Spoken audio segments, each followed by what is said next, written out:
Здравствуйте. В студии Вестника Кавказа Гия Саралидзе. И, как всегда, мы говорим о главных событиях, о самых важных событиях в мире футбола. Начнем мы с игры сборной России. Она провела на предыдущей неделе, на прошедшей неделе матч с Сербией. Это была товарищеская игра. У Сербии серьезная сборная, составленная из очень хороших игроков, которые играют в очень серьезных клубах. Один Неманья Видич чего стоит из-за Манчестер Юнайтед. Ну, в общем, там действительно игроки из команд с громкими европейскими именами, что называется. Но игра сама по себе отошла на второй план, как это часто бывает в последнее время в российском футболе. И даже несмотря на победу, одержанную, в общем, не в самом блестящем стиле, но все-таки победа есть победа. А уж сборная России приучила нас к тому, что в товарищеских играх даже с такими сборными, как сборная Ирана, мы не всегда выглядим хорошо, то, наверное, какую-то долю оптимизма это все внушало бы, если бы не безобразный, абсолютно не безобразный случай, который сопровождал весь матч, пока на поле был Юрий Жирков. Напомню, что Юрий Жирков совсем недавно перешел в состав Анжи, перешел из Челси. Этот переход, об этом переходе мы много говорили, в том числе и о его составляющей меркантильной, финансовой. Безусловно, Юрий Жирков из одного из ведущих клубов Европы и одного из богатейших клубов Европы перешел в Анжи не просто так. Он будет получать действительно очень высокую зарплату, да и Челси, в общем, серьезный трансфер, получил серьезные деньги за переход полузащитника.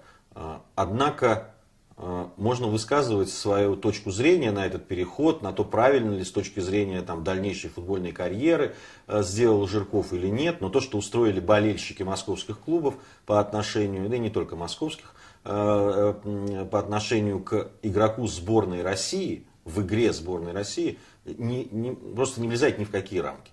Ну, если кто не знает, хотя, думаю, таких мало людей, которые следят за футболом, кто не знает о том, что в течение всей игры в адрес Юрия Жиркова, в то время, когда мяч оказывался у него, раздавалось улюлюканье и свист, и постоянно еще скандировались непристойные кричалки, речевки и так далее. Ну, уже по этому поводу очень много сказано. Те люди, которые приходят вот таким образом болеть за сборную страны, они просто у меня вызывают изумление, если честно. Вот. Да и, честно говоря, мотивация мне не совсем понятна. Человек из английского клуба переходит в российский. Ну, если у вас такое отношение к Северному Кавказу, и вы считаете, что это не Россия, ну, знаете, господа, ну, посмотрите на карту. Или, может быть, вы выступаете за развал страны, я не знаю, хотя вроде бы все позиционируют себя, футбольные болельщики, как патриоты.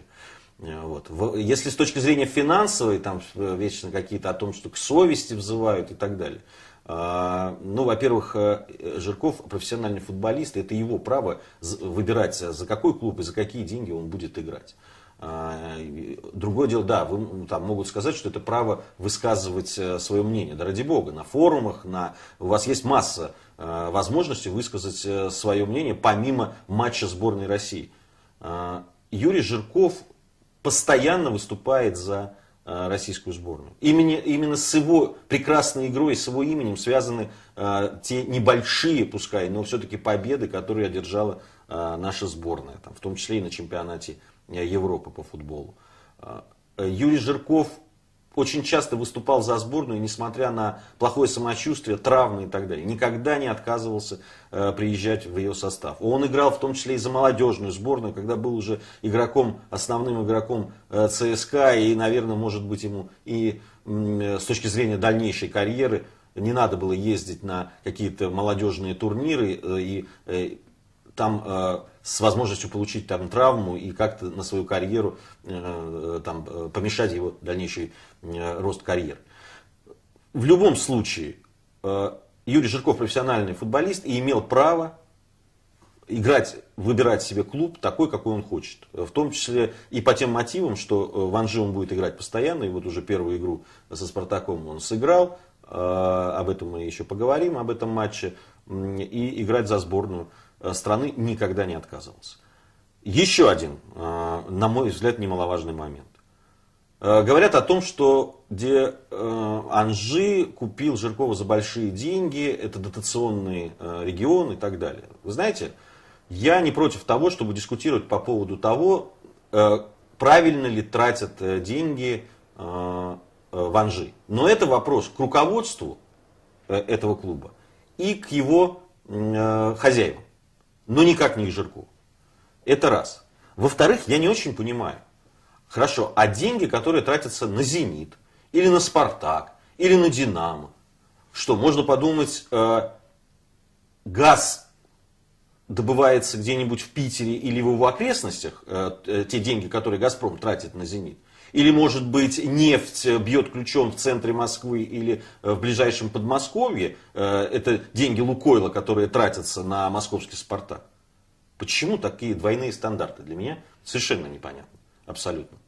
Я еще раз говорю о том, как тратят деньги наши клубы, но не только в Анжи Махачкалинском, но и в «Спартаке», в «Зените», в «Динамо» и в других клубах. Это вопрос особого разбирательства. И я, например, только за, чтобы общественность футбольная спрашивала с владельцев клубов о том, насколько рационально эти деньги тратятся. И не надо ли вместо того, чтобы покупать каких-то дорогостоящих иностранных футболистов, вкладывать деньги в инфраструктуру, в молодежные команды, в детские спортивные школы и так далее.